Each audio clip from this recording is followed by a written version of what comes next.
What is up, you guys? Welcome to 10 Pin Life Podcast, episode number 4.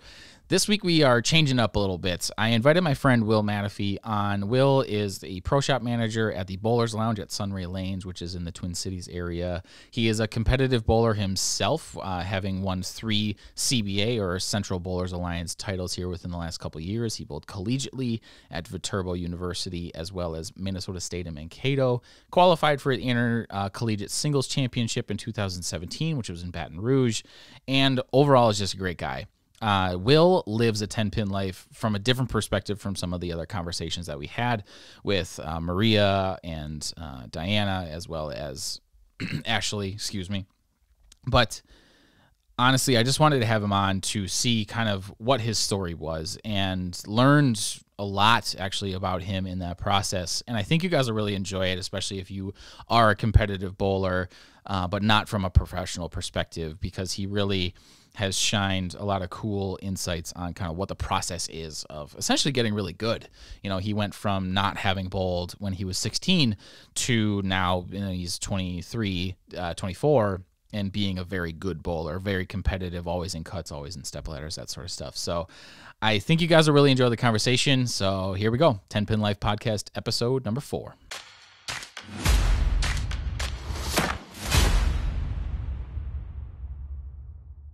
So yeah, man, Will Mateffy.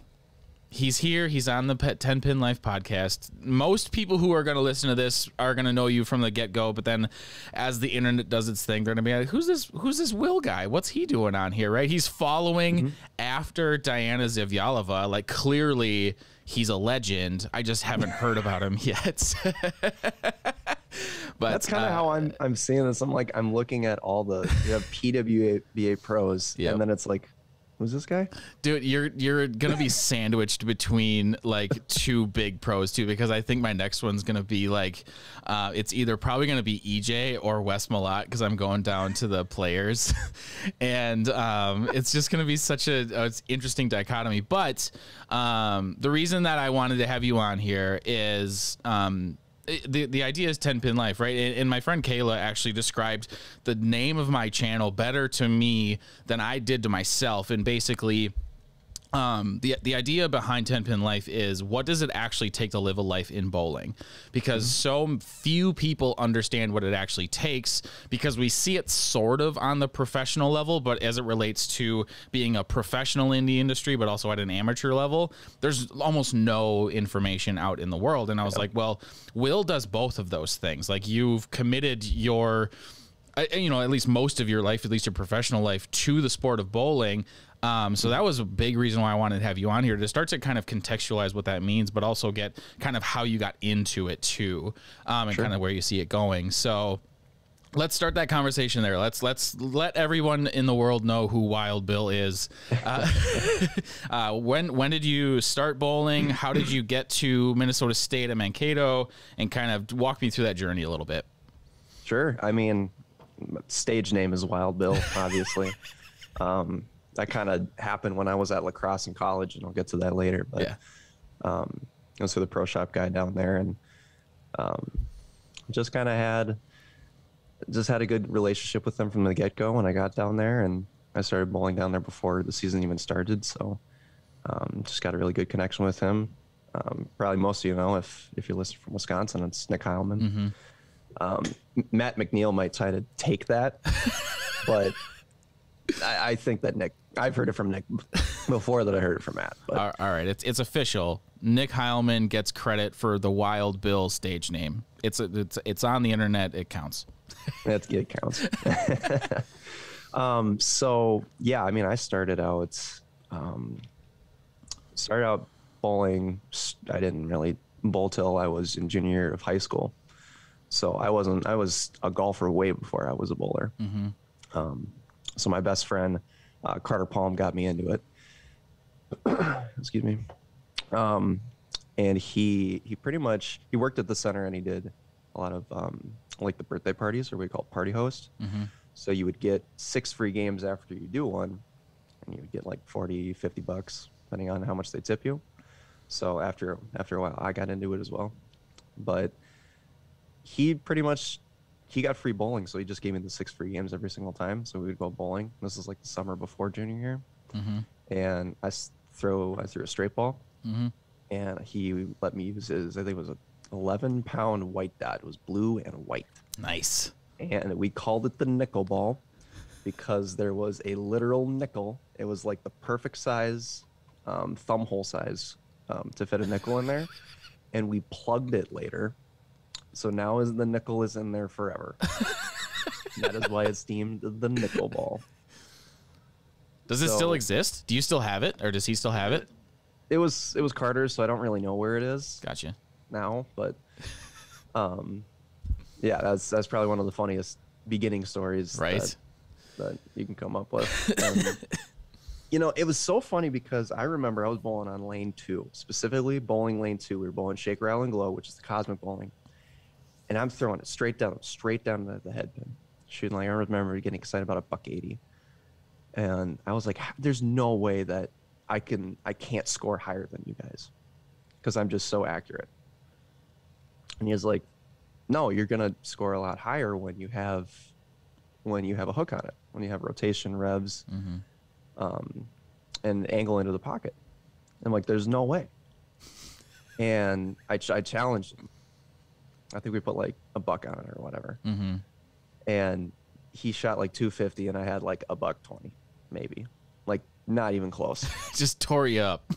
Just tore me up. And I'm like, okay, well, maybe I'll give this a shot. And you know, if you can think back to when you first threw a hook, if you know, going from conventional grip to fingertip, I spun the hell out of it, just like you would with the top. So just, yep. Oh yeah. I was like, how do you do this? There's no way that I can. There's just, I don't get this, which is kind of like what everybody goes through. You know, when I go through lessons with people and beginning bowlers, or when they first buy a ball on the pro shop side, they don't really know what it means. I always just tell them, just throw like a football underhand. But I didn't understand that concept at the beginning, so I just threw like a top. So my friends just said, no, just put 2 fingers in. All right. So then I did that, and I was like, oh, now that makes sense. It makes a lot of sense now. So I used to bowl just like you are.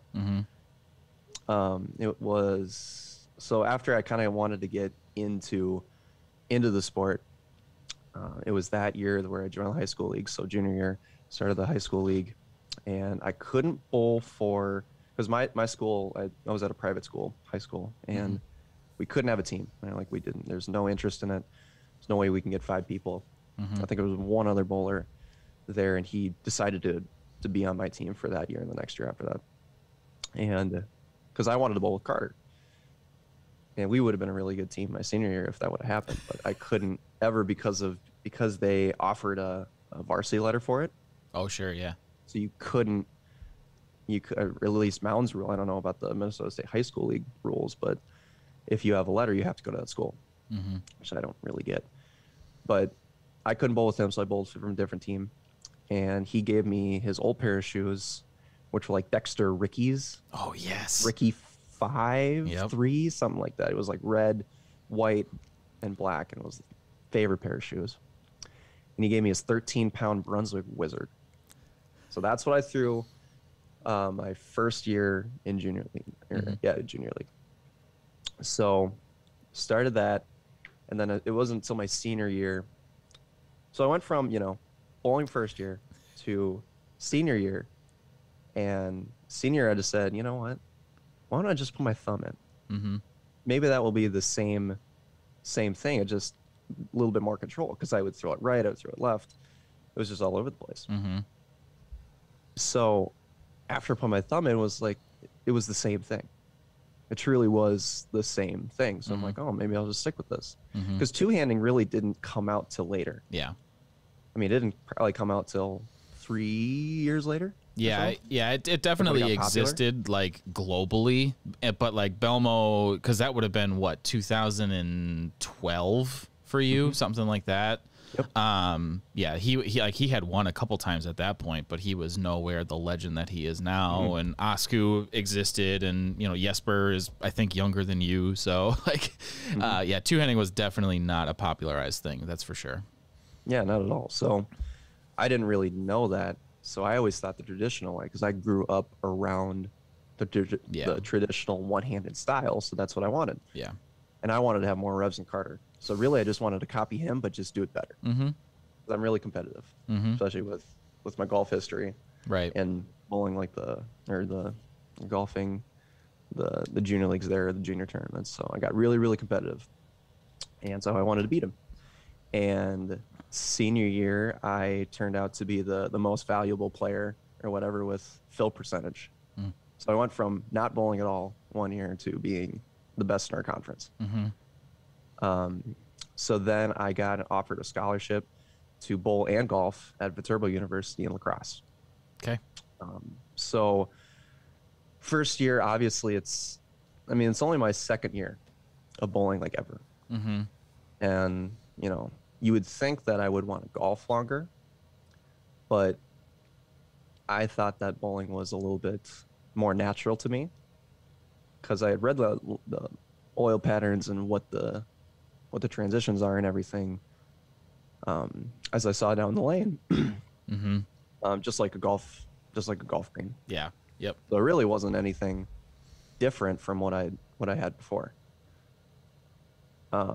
So after that, I went to Viterbo, golfed. Didn't really want to golf anymore in college because I had a horrible year because we were doing both at the same time. So I was pretty much never at my dorm, and my roommate actually was on the bowling team with me, so at least I got to see him. Yeah, and I really liked him. I still talk to him this day. And yeah, so I didn't really get along with the coach. We didn't really see eye to eye. So I just kind of wanted to make a change for next year. So I made some good friends down in La Crosse. I still go down to La Crosse Open every November, one of the funnest tournaments of the year. So I still keep my connections with them when I go down there for that tournament. And it's been really, really good whenever I go down. I can just text whoever and be like, hey, can I just stay at your place? And I'm like, yeah, for sure. So after Viterbo, I went to Mankato. I couldn't bowl the first year. And that team was really, really good. My sophomore year team was really, really good. We could have made it run at making it to nationals, I think, because I just practiced when I was in La Crosse. We practiced, I think, Wednesdays and I think it was Monday, Tuesday, Wednesday, or no, Monday, Tuesday, Thursday, and I would go Wednesday, Friday because we get dollar games. Yeah. So I would just go and just practice. So I practiced all the time. And that's what I did in high school. We bowled 20, 30 games a day. I remember bowling 50 games one day. Oh my God. And my thumb was not ripped up. Dude, that sounds so awful. Well, yeah, thinking about it now, I'm like, man, do I have to bowl 3 games? Oh my God. And I'll think of 50 or 56. One lane, we bowled 28 games, and the other lane, we bowled 32. Holy crap. Because it had the counter up at the top left. That's the way, though. If you're going to go from never having bowled to being the best in your conference in the matter of a year, you kind of have to do something silly like that. And plus, when you're 17, it's nothing hurts ever. No. So it's not even a big deal. Dude, that's a pile of games, though. That's ridiculous. And I tell people now it's not about how many reps you do. It's what the quality of the reps that you do. Yeah. So, yeah, for sure. When you really break it down, we were just stupid kids that just wanted to have fun. And then we could because we worked there. Yep. So after that, we just wanted to get more quality practices in. Yeah. So after a while, I just wanted to put the lane on. I just wanted to turn the lane on. I never wanted to do any scoring. I hate scoring. Yeah. I practice. Hate it. Because that's not what I'm going for. I just want to get the feel of the swing and feel the motion at the bottom. And that's what I wanted to replicate every single time. So circling back to Mankato, I redshirted 1 year. I really sucked because, again, I really, really wanted to bowl with those guys. They're some of my good friends. I still talk to them today. Some came to my wedding. Some of my best friends.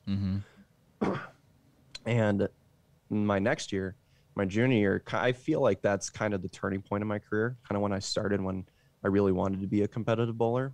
So I bowled like the Central Bowlers Alliance Tour tournaments, which is our big scratch tournament here series. It's like a once a month thing in Minnesota. So I bowled a couple of those, like the Masters, the CBA Masters, or some CBAs here and there when I could. But I mean, I'm an hour and 15 minutes south. So there was one time when it came to Mankato, and I thought that was like the most like pressure I've ever had for a tournament. Because when you're standing in college, it's like a 6-7 hour tournament. It's a long time. You're just standing there the whole time. Yeah. And it's like 10 minutes in between each shot. So you kind of have to always keep yourself warmed up. So, yeah, that was a switch from going from college to, team stuff to single stuff. So, yes, junior year took all the way. We made all these sections. I made all conference in my conference. I mean, we bowled against University of Whitewater, so you're talking Nick Kremel, Zach Wolfel, Ryan Greenwood. I mean, yeah, good bowlers. Yeah, like really, really good bowlers. So yeah, I got all conference. There was first team and second team. I think both years I got second team. Yeah, but I mean, it's just so hard because they always took it. And then yeah, we went to sections, and I remember we were bowling at Stardust Lanes, probably one of my favorite bowling centers. It has 86 lanes. Yeah, Stardust is huge. And actually, the Queens and the Women's Nationals is there this year too, which is pretty cool. Was it really? Yeah. Yep. That's awesome. Yeah, I'm excited. I love that bowling center. Yeah. Yeah. So we went there. There were 266 individuals that year. And well, I guess I should back up. When you redshirt or not bowling for the team, as long as you're in college, you can bowl the singles event. You just can't bowl the team event. Yeah. Because obviously you don't have a team. Right. So, so yeah, I bowled singles. Obviously, I was on the team still. I didn't bowl the year prior just because if I wanted to do it for my masters or something, I would save the year for that. So, yeah, 266 players, bowled 6 games, and patterns never announced. So I just took out my IQ, my phase 2, and I remember shooting buck 80 the first 2 games, and I'm like, because I really wanted this. As much competitiveness, especially now, as I have, then I was like, okay, I got to change something. So I'm throwing phase 2 the first 2 games. I went buck 84, buck 86. Got to change something. Switched to an IQ tour that I hit with like a dead 1,000. And I shoot like 230, 230, 220, 270, 220. And I finished at like 125 over. And they were taking 9 people that year, and I was 6. Nice. So I made it, and it was, I mean, between that and 9th was 115 over. So I just barely squeaked it in there. Yeah. Even in the last game, I had 250 going, but I Greek churched in the 10th. But I knew it didn't matter. That's awesome. And that was probably one of the most like turning points of my career. I remember my dad woke up at 3 a.m. he said, and he goes, I just have a feeling something's going to happen today. So he drove all the way from Minnesota to Stardust, which is like a 10-hour drive. That's a haul. He comes games 3. And I remember when I threw that last ball and I saw my name, I'm getting chills right now. Like, I just can't remember. I just remember that feeling of him being there. And I just gave him the biggest hug. Yeah. And it was just so emotional for both of us. Because he's, for sure. I mean, I get my competitiveness from him. I was going to say, if you're okay, I can just refer to him as Jack, because that's just who he is. You know, and I don't know your dad all that well, but I've seen the way that you guys interact and communicate, and just the way that you're pretty much just on the same wavelength when you're bowling, and he's just there. He's just that steady presence, and it's so cool the way that kind of works with you guys, because not everybody has that for sure, but also like I'm assuming that when your dad was younger, he was also like hyper competitive. So the fact that he was a tennis player. Oh, okay. Yeah. He was an amateur tennis player. Yeah. He did it in college, and then he didn't golf he played tennis for the University of Minnesota. Okay. And he was pretty good. Yeah. His wrist is shot from it, but yeah. But then you know, on the competitive side, like the individual side, he did golf. So he did a lot of amateur golf. Yeah. USAM and all this bunch of stuff. So kind of see where the competitiveness gets. Yeah.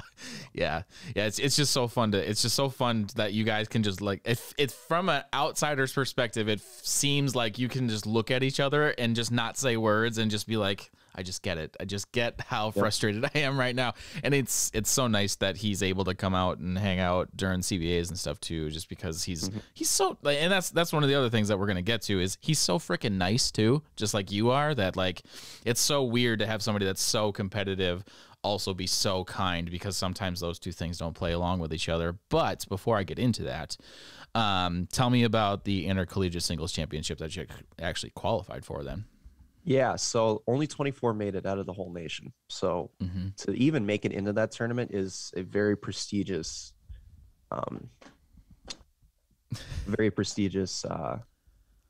just event. Yeah, yeah. There's thousands upon thousands of collegiate bowlers every year, and they take 24 from the entire country. Yeah, we're just gonna say it ain't easy getting in. No. Not at all. I mean, when you're facing against 266, just out of my conference, because we bowled against Robert Morris, William Penn. I mean, all these great schools. Wichita went to Texas. Mainly Robert Morris. You're like, oh, there's 6 spots gone or 9 spots gone, because they're all going to take it. Well, yeah, Ryan Zager, Taylor Green. Yeah. Yep. Yeah. Kenny Ryan was on those teams too, wasn't he? And I'll get to him next year. Just wait. So yeah, I mean, it was very stressful. I practice a bunch, and you don't know what pattern is going to be put out. So when they released it, I think at section was like 46 feet. Oh wow! And Stardust is pretty high friction, so whatever we did, it wasn't really 46 feet. It's more like 43, maybe. Back then, I really didn't look at mills and feet. I kind of just like, is it a long pattern or short pattern? So then, yeah, I went to nationals, Baton Rouge. Very stressful. I think that was the first time I had canes. Oh, dude, place I want to just talk about Raising Cane's for the rest of this conversation now, and now I'm hungry, but we're gonna skip that. But also, Raising Cane's, if you're listening, I would love to have you sponsor the 10 Pin Life podcast, because your chicken fingers are the best. Moving on. I have some space on my jerseys, just right there. if you ever want a star athlete, so. I can't tell you how much that's my dream. They literally are building one like on the same side as our apartment. Oh, so it's literally within walking distance. I'm sorry about your cholesterol in advance. Yeah, I know. Oh, okay. So Baton Rouge, 24 of the best bowlers that year. Nick Pate won it. Okay. So I bowled against. Yeah.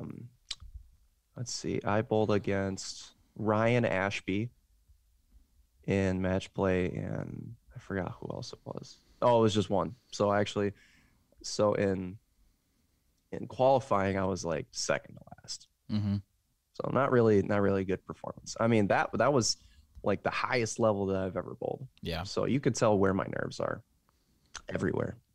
Everywhere. So I couldn't really keep it in control. My parents were there, so that really helped. Yeah. But you can hear them scream when I Brooklyned one time. That was awesome. The funniest thing. All I hear is, yeah. I'm like, what? Just stop. and it's live stream. So if you actually go back in 2017 Intercollegiate Singles Championship and you look at the first match, it's me. So you can watch my horrible 150, 150, 190. Yeah. So I will, for those that are watching, I will definitely put the link in the description if they want to go watch that. If they want to. If they want to see what not to do, go for it. The pattern that year was 52 feet. We found out. Guess where everyone played? Oh, the right side. Like up the like right of 10? Oh yeah. Really? Makes sense? No. Because they built that center for the women's championship that year. Yep. So they built it for that, and obviously we bowled it on the fresh. So we burnt all the track into it on a 52-foot pattern. It's tough. So yeah, I took that as a learning experience. You know, I lost my match right away. It's usually so everyone gets into the bracket, and then it's your way from there. Seeding doesn't matter unless, you know, if you get top 8, then you get a bye.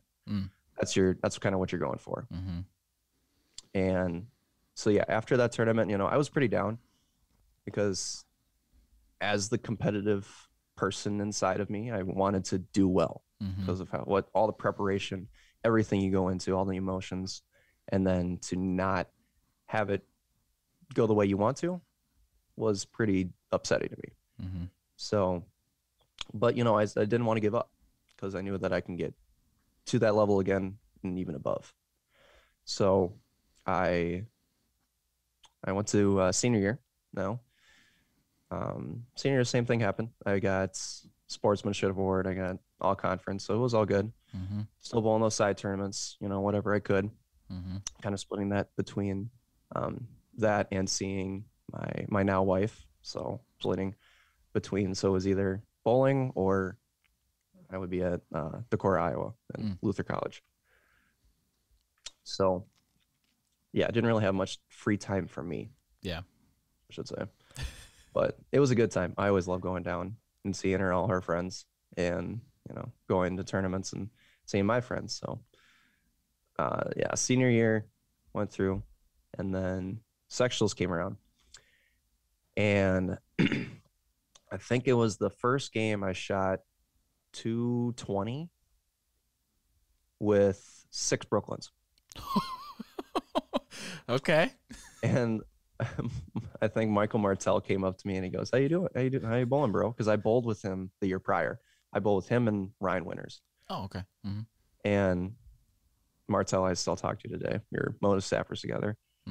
And he goes, "How you doing?" I go, I probably shouldn't tell you this, but I literally had 5 Brooklyns for a 220. And he looked at me with like the most disgusting face on his look. Because he didn't really bowl the well the first game. Yeah. We bowled at Smyrna. I should actually back up because we drove down from Minnesota because we couldn't get into Fairview Heights. So I switched venues and we couldn't get in. So we got into Smyrna. So me and 2 other of my teammates drove the 14 hours down to Tennessee. That was actually really fun. I really enjoyed, not really necessarily to drive because we drove all night, but driving down to another center, another state, through a bunch of states, and bowling that center is pretty cool. The Smyrna Bowling Center. That was a really cool place. Yeah, first game was okay. Then I shoot, I'm kind of hovering above like plus 20, plus 40. And I think I was 70 over. I know. Sorry, my cats like to jump up. I think I was like 70 over after 5.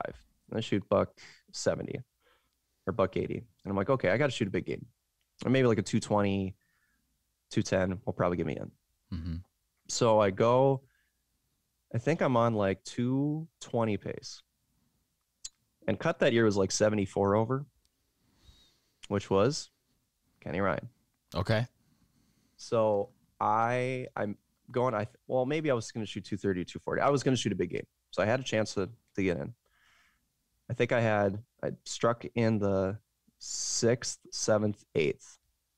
And if I would have punched out, again, I would have had a big game. So I'm like, okay, well, I got it. We're up in the 9th. And again, live streams on me, so you can go and watch this again. I'll have the link in the description. I throwing a 2013 Marvel Pearl. It was like that and IQ were like my two best balls at college. Those were my two go-to balls. And go up in the ninth frame. I thought I threw it really good because I was throwing it really good that game. I had the nuts, and I think I just gassed it a little bit because I was excited and I left the 3/4 of the bucket like on the front. Yeah. Yep. And then I chopped it. That sucks. I shoot like $190. So I finished with like 47 over or something like that. It was like 15th. But yes, Kenny, you're welcome for me not knocking you out. And for you to win the singles championship. I was gonna say, for those that don't know, he then goes on to actually win the national event that year when him and wasn't it him versus Dan Hansen that year? I think in the finals, which is it was actually in my opinion, one of the best final matches that's happened in a while, because they had Zayner was in that final and Darren Tang too. Yep. Like 4 guys that are really, really freaking good. And yeah, it was Kenny owes you a drink every time that you bowl with him, as far as I'm concerned. It's official. It's on the podcast that makes it internet official.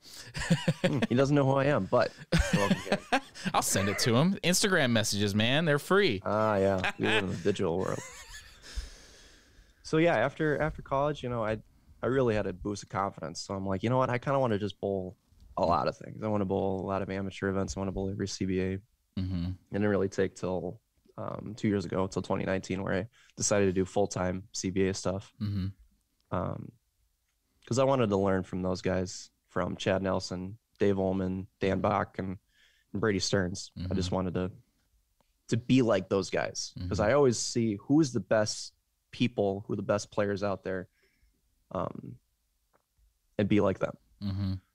And if anybody knows Chad enough, he's one of the nicest guy. He'll be leading qualifying by 100 pins, and he'll still help you out. Oh yeah, even if you're 150 under. And if he's way out of it, he will also still help you.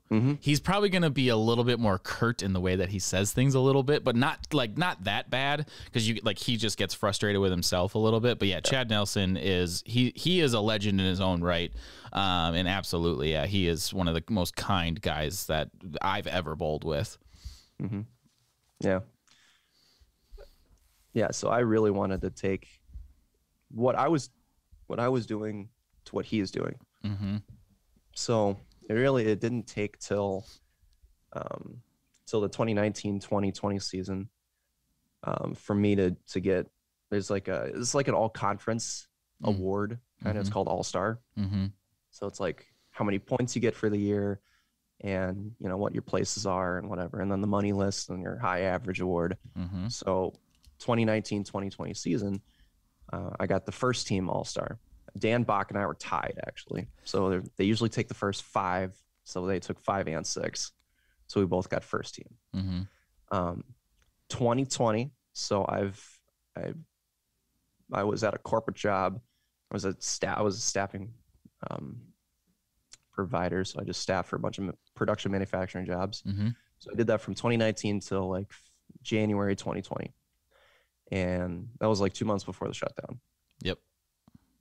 And I got out of the job. I started working at Sunray because the tournament director for the CBAs, Jason Hansen, wanted to see if I wanted to work in the pro shop. And that's all. I've always known that I wanted to be in the bowling industry.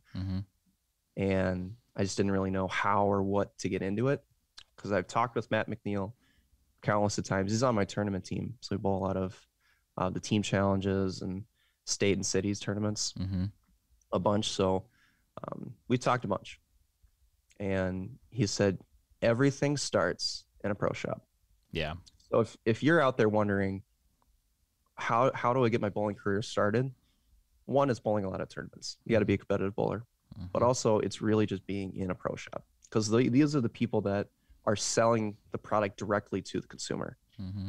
So that is where you'll see like Brunswick and Motive and Storm come to you, all these reps, and saying, hey, do you want to be a product representative for us? Do you want to be on staff with us? Mm-hmm. So that's really the honest truth of how you get on staff. If that's what you really want to, it's always an pro shop.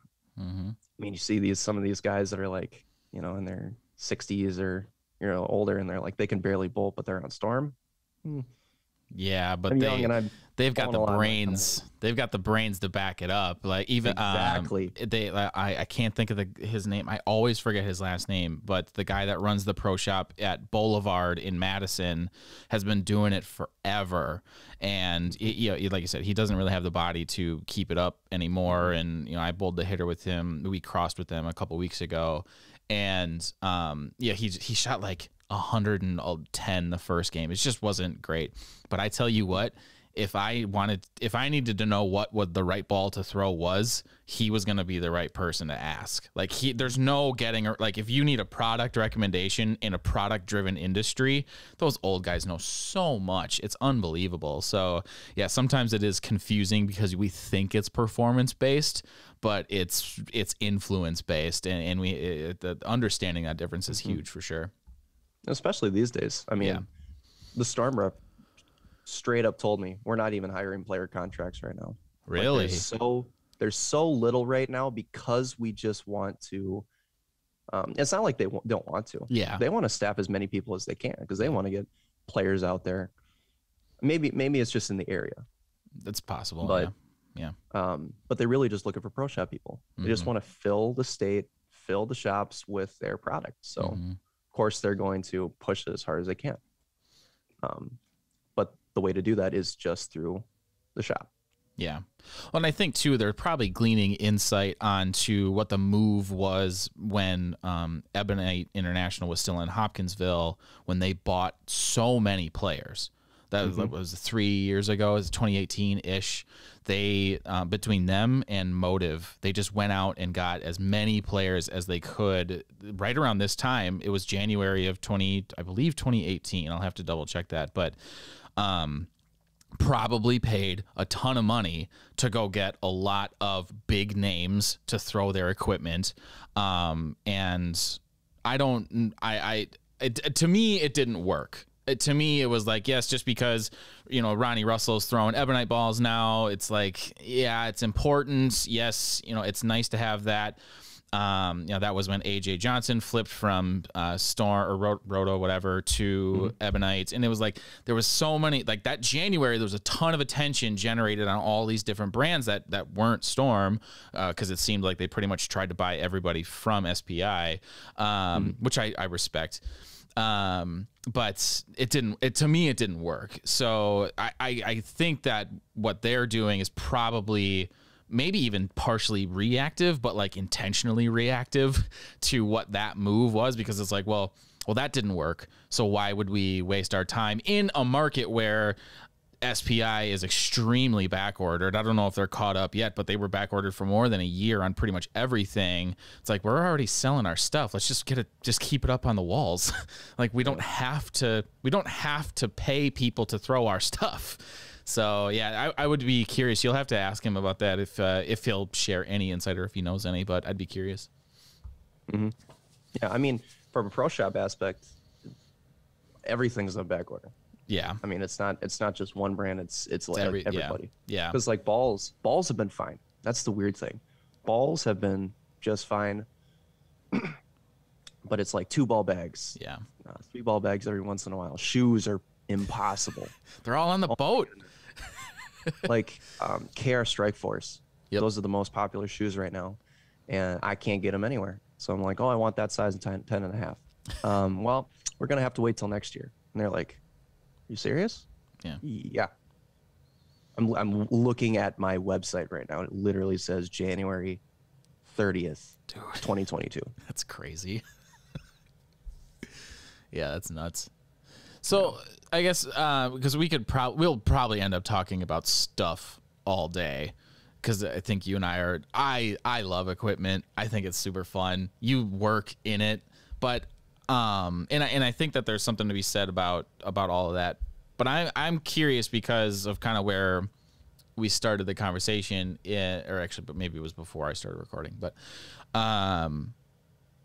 like I said, the idea behind this whole thing is 10 pin life. What does it actually mean to live a life that is kind of directed by bowling, directed by this sport that used to be the most popular sport in America and has just faded. We'll call it rapidly, but you know, it's something that went from very notable. Fun fact. Did you know that Earl Anthony earned more money in the decade of the 1970s than Hank Aaron did? Hank Aaron broke Babe Ruth's record in the 1970s, and then Earl Anthony, a left-handed bowler, actually out-earned Hank Aaron in the 1970s. I can kind of see that because if you look at the salaries between both, but I mean, I guess we're looking at more earnings. Yeah. Because for baseball, it is primarily salary, but bowling, you do get it. I mean, I don't know if they did a salary back then. I don't think they did because there wasn't really a differentiate of companies. Yeah. He probably had some contracts with like ABC and stuff just for like appearances and all that because it was on TV every week. But yeah, that's just one of the craziest facts. But now, you know, Mike Trout's getting the comparative from Hank Aaron is Mike Trout, and Mike Trout's making $40 million a year. Kyle Troop just made $500,000 as the best bowler in the world, really. So bowling has faded rapidly. So basically, what I'm saying is to create a career in this sport has not. It's become increasingly difficult, and like you said, you've always wanted to be in it. You've always wanted bowling to be kind of that big part of your life. But now that you're in it, what does it actually take? Like, how do you describe what you do to the everyman when they ask? And like, what are some of the things that maybe even surprised you once you actually fully transitioned into it? And now that, you know, we're kind of coming out of the pandemic too, what are some of the things that are kind of catching you off guard? Like, just what is it like to live a 10-pin life in your eyes? Sure. I mean, when I wanted to be in the bowling industry, I knew that I wanted, like I said before, I wanted to be in it, but I didn't really know what that meant, because when you take a step back and you're thinking about everything, you're in a bowling center probably 6 to 7 days out of the week, because you're bowling side tournaments, you're bowling tournaments, you're bowling league. So you jump from one center, you could bowl in two centers, you know, in one day. So I go from Sunray to Texas Talk on Mondays, then Concord on Tuesdays, and then I bowl at Sunray in the morning on Fridays. So, I mean, if you're talking 10-pin life, it literally is your life. You're in a bowling center. So where's the last place you want to go when you're not doing anything?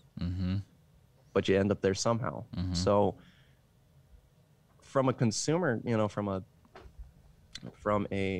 pro shop side, I knew that I wanted to be a ball driller. I wanted to drill my own stuff is what I really wanted to do, but I didn't know if I wanted to be a pro shop owner or manager or whatever you want to call it.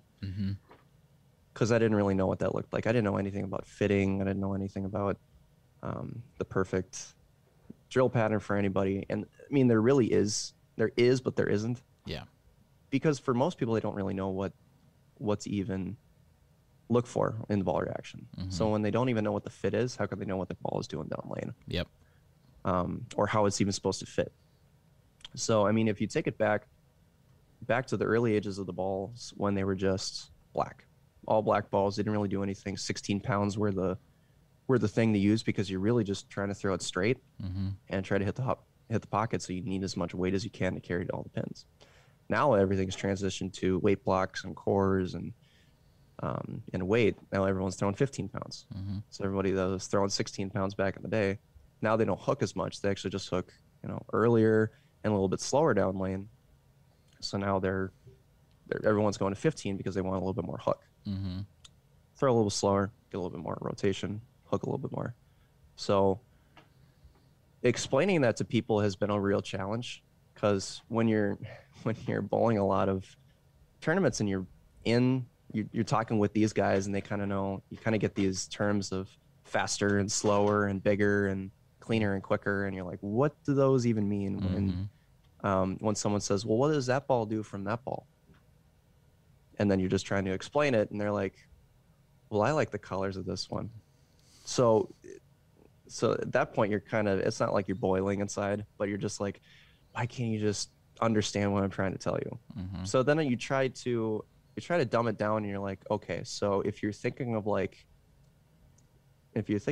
golf, like similarities between, I use a lot of similarities between golf and bowling because they really are similar. Yeah. You can even go down to the weather conditions. Weather conditions, you know, you have the wind, you have the rain, you have sometimes snow. Sometimes it has happened. I have golfed in the snow before for high school. Dude, that's just living in the Midwest, man. That's like if you haven't had the experience of trying to find your ball in a hailstorm, you haven't golfed in the Midwest. Not at all. So, I mean, you could take those and say like, well, you have surface, you have the weather, because the cold or hot can't affect it. You know, if it's, you know, the pairs in front of the doors, it can make a hook more, it can make a hook less. You have the people that are spraying the oil all over the place. So that's the immediate change in the lanes. So when people say that, oh, you only have 60 feet from the foul line to the pins, it's so much more than that. Oh yeah. You have so many variables, and you don't even know what's out there. So when you're trying to hit all the pins down, at the end of it, it's really a crapshoot every single time. You really don't. I mean, you have a general plan when you go into it and when you go into like a tournament, but sometimes it's just something that you won't ever expect. Yeah, yeah. I'm curious. Of your customers, this is just like a gut feeling thing. How many would you say have a reasonable knowledge of the sport from a competitive perspective? Like, there's really not too much. Like 5%, something like that. Probably. I mean, we're talking less than 10 for sure. Yeah, yeah. Mostly just league bowlers, or mainly league bowlers that just bowl at Sunray. Yeah. So they only know that place. So you can have a guy that averages 240, 50 every single year, gets a bunch of honor counts, and then they go to another place and they shoot buck 80s because they don't know anything else but that center. Right. And even if they bowl like handicap tournaments or even like CBAs, you'll see them go to these different centers and on different sport shots, and then they'll go 200 under. They'll average buck 70, buck 60. So it's really, there's not really that many people that actually know what they're talking about. They do when they know what ball that they want. That's where I come in. I could help them out and say like, well, you have this motion, you have this motion. You kind of need something in between, or you might need something a little bit stronger, a little bit weaker. Something that differentiates what you have, because what you have is just benchmark balls. Is something that you just know every single time, what you can go to when you're kind of feeling trapped and you just need a ball to go to. You always just go to your benchmark ball or whatever ball that you trust the most. So it's like, okay, we need to get some different motions. Yeah. So then I guess for me, or what I'm curious about then is, when do you feel you when do you feel like you made that flip from not knowing to knowing? Was it in that junior year time frame when you were bowling? Did you go out and acquire that information and just like learning online and stuff like that? Or like, how did you go from an uninformed bowler to being an informed bowler? Do you remember that process? Yeah, I don't remember it specifically when it like started clicking, but it's more of just like kind of slowly, gradually. When you're bowling college, it's just kind of like a a 3-step process. You start on the track, then you start on 20, you go like on 20, and then you're lofting the gutter cap. Game 3, or pretty close to it. So it's like, okay, this is what I need to do. And then when you go to singles tournaments, you're not moving that fast. You're like, okay, well, I'm just doing this. I need to do something different, because I only threw pretty much 1 or 2 balls every single time. Yeah. And I'm just talking to the guys. I'm like, I don't really know what I'm doing wrong here, because I feel like I'm throwing the ball really well, but I'm not getting the correct ball reaction. So I would say probably 2019 probably is when it started clicking. Maybe the end of 2018 when I started bowling a lot of CBAs. Yeah. So, but it's like, would you say that it was more your experience in like seeing the ball go down the lane and drilling different stuff and like trying different things, or was it more wisdom that was provided through the connections and resources that you developed in bowling. But like, you know, like you said, kind of talking about with Chad, you know, if you're just like, Chad, I'm so lost right now, and all you're doing is striking. What do I do? Right? Like there's those conversations happen very naturally. I think you're a person also, you know, like you said, you kind of skirted over it. You know, you won a sportsmanship award in college. You know, you're one of the nicest guys that bowls anything that I've ever bowled, which is, you know, if I go on to that conversation, we're going to be here for another hour, so we're going to save it for another day. But would you say that it was more that the experience or wisdom from others that kind of helped push you in a right direction? For me, I mean, there's a lot of different players out there. Yeah. People learn from different things. People, they're practice people, and then they're kind of just like experienced people. So like practical versus, I can't remember what the other one was. It would be like practical learning would be like doing it, and then like didactic, I think is the word that you're looking for, is the more book type learning or from somebody else. Yeah. So I was always a practical person. I always want to do it from my experience, what I see, my understanding of it, because I never really, I mean, I had a junior coach, but we really didn't take it to the next level because I wasn't, I mean, it was my second year of bowling, so I didn't really know anything. So really it had to take a long time for me to progress to that. So I think I kind of sped up the process from most people because I was just engulfed in it so much. So I'm watching, you know, I'm watching pros, I'm watching, what I always refer to is if you go to the 2013 Men's World Championship, slow-mo release video. Oh, yep. And just watch that. Or the I think it's either 2012 or 2014 Brunswick Euro Challenge, another one. Those are my two favorite videos I've ever watched. And they're like hour long, both. Yep. And it's just slow release videos. So that is when I'm like, okay, well, that's how you're supposed to do that. So then I would take videos of me and try to mimic whatever they were doing, or try to like mimic my own style. And then when you look at ball reaction side, I would bowl these CBAs and bowl a lot of these other tournaments and kind of see what those guys did, what balls they were using, you know, kind of like glance over and see what layout they were using. And when you're talking about layouts, it truly, I mean, if you just go pin up with everything, that's just fine, because you don't really know until you learn about cover stocks and how strong they are and what the actual RG and diff numbers actually mean to you as a player, because they're different for everybody else. So like low RGs might not be good for this person, but it might be good for this person. You never really know. Yep. So yeah, I was always that person where I wanted to see what I was doing and then translate to whatever they were doing. Gotcha. So mine was always experience. So I like to practice, but the best practice that I got was always like in league or in some sort of competition. That's where it stuck for me. And then, so taking that, because your transition, because it was accelerated, like you kind of said, but also probably a lot deeper than pretty much most, you know, especially if you look at it the whole sport wide. You're a 1%er in terms of knowledge. You know, it's just statistically, that's the way it is. So then you have these people come into your pro shop. One of the things that I had a really good conversation with a guy last week. That was one of the things we talked about, was like, how is it that bowlers start to communicate to non-bowlers what bowling is? Because like you said, it's so much more complicated than 15 pounds of bowling ball, 10 pins, and 60 feet. There's not an unlimited number of variables, but there is a way more than I think anybody gives credit to. How do you start to communicate that? And you know, we kind of shot it around, but I was like, that is the thing that's holding bowling back from becoming a very popular sport again, from a competitive perspective.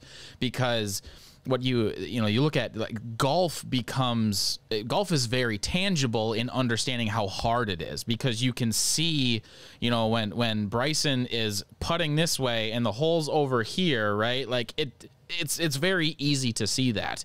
Bowling has an invisible playing field, so that's the whole thing. But to me, that is one of the biggest barriers between a highly competitive but also very intriguing and popularized competitive environment in the sport of bowling. But you're on the front lines of that. You're the guy that's taking these people that can bowl out of their shoes in their own house, and then when they go anywhere else, it's terrible, and they just know what matches up in one place, and they are the typical house bowler, right? What are the things that you talk to them about that seem to stick well to help push, to help that process of learning one step further? Is there anything that there's like a go-to, like what's your benchmark statement, if I may, that you kind of go to with some of those folks? Number one question is, well, what's the difference between each ball? Yeah. I go, okay, there's different strengths of cores and covers. So if you boil it back down, I always just point to something. So usually I say, if I want to start someone in bowling, so I want to throw a hook, hustles or anything that's entry level is going to be your ball. So you point them to a tangible thing to be like, okay, well, I can focus on this. And then you open up the conversation to motions. Because then you're going to say, okay, well, this one's not as strong as, like, let's say a high road. That's going to be much stronger. You're going to see much more motion off the spot. And then you kind of like pretty much just tell them what the difference is between them. How many boards are you going to start covering? How many boards you might need to move with your feet between the two balls? Because like I have a guy yesterday that had an all-out show off, and I was like, if you want something like the same, you just need a pearl, because he had trouble kind of getting up the hill, and it's not getting up there because solids burn up. Yeah. And I was like, you just need a pearl. You just need something a little bit more snappy down lane. And it's like, let's go to a height pearl. It's the same. It's pretty much the same thing, same line. So you point them to, this is pretty much what you have now from what you have back now. Back in the day, or whatever you drilled this one first. This is what the updated version is. Yep. So start with that, and then you go. I mean, the main thing that I say is, like, if you want to know between solids and pearls, or the shiny balls and the matted balls, hockey stick versus banana. General. Yep. You just simplify it so that they can understand. Because like you can even think of equipment similarities in golf. Yeah. Because there's so many clubs, so many different, you have blades, you have muscle backs, you have cavity backs, and then golf balls. I mean, golf balls are softer, they're harder, they have different materials in them. So it's honestly the same thing, except you have a club and a ball, and then many, many yards between them. Yep. Bowling's a lot simpler. So you can super simplify it, being like, okay, this is going to be banana, solids won't. We'll use their energy up in the front part of the lane. So meaning that they just spin, and then stop, and then they're much smoother off the back, so you won't see as much snap. Now, pearls will always retain their energy for the back part of the lane, so they'll go a lot farther down the lane, and then hockey stick off the spot, or the transition from the back of the pattern to the pocket. So you just make it so simple to them, and then they start to ask questions. So really, when you're thinking of when you can bridge the conversation to the next level, that's kind of when you want to see that part of it. So then they ask questions they want to know more about. I had a guy yesterday that I was drilling his ball, and he just kept asking me questions. He's like, I just love to challenge myself with stuff that I don't know about, and I just want to learn. And I was like, well, there's a lot to learn. Yeah, and that's a 30-minute conversation. Yeah, for sure. And that was how I learned it. It was just that hands-on. I'm just gonna go in and I'm just gonna ask as many questions as I can. Like, I was that guy. Like, you and I are similarly competitive. You're much more skilled than I am, so you've got that going for you. But yeah, that was my whole process of just like, I'm just gonna go talk to people that seem like they know what they're talking about, or that at least throw it well. And then what ended up happening was, a fun story is I took bronze and silver classes, so I'm actually silver certified, whatever. And the first time that I took the test for the silver certification, there's video analysis, there's book stuff, whatever. And what I did was I tried to do it that way of explaining like what it is that you can see in this person's game to help fix it, make it better. But then I added on like, if you do this, this is kind of your return type thing, right? So if I buy a pro ball, this is what we're actually going to see. But like explaining it more in terms of mechanics, what happens in front of the line. And I failed it because I didn't just regurgitate what was in the book. So then I literally just pulled stuff out of the textbook, and I got like 100%. I don't know if they still do those anymore, but if anyone is interested in taking that, number one, don't, because it doesn't justify anything. Sorry, USBC, but because they don't even honor it anymore. They don't even put it on your bowl.com thing. There's no find a coach anymore. It's expensive for nothing. I think it's really just gold. Gold is the only standard that has been kept. And that one I respect. 1%. We're talking like the 0.0000001%. There's like 10 people out there that are gold certified. Yeah, like because Richard Shockley coached that one, or he was my teacher for those two classes. But like you look at a guy like Brian O'Keefe, who's one of the few gold guys, like he knows more than 99% of bowlers put together. It's unbelievable the volume of knowledge that he has. But yeah, that was just interesting. That's when you in the bowling world, when you try to explain things to other bowlers, I think that we kind of speak the same language. When I was coaching high school, I would be like, well, I would just use dumb words. I can't even think of examples because it would just be what would just come out of my mouth that I've grabbed from 3 other people in the past 10 years or whatever. And they would be like, well, that's not English, but I understand what you mean, so I'll do that. And but then when you try to use that outside of the sports, it's like there's just such a gap in just language, and I'm still working on my theories on how to close that gap, but you'll have to. I don't really think there ever is.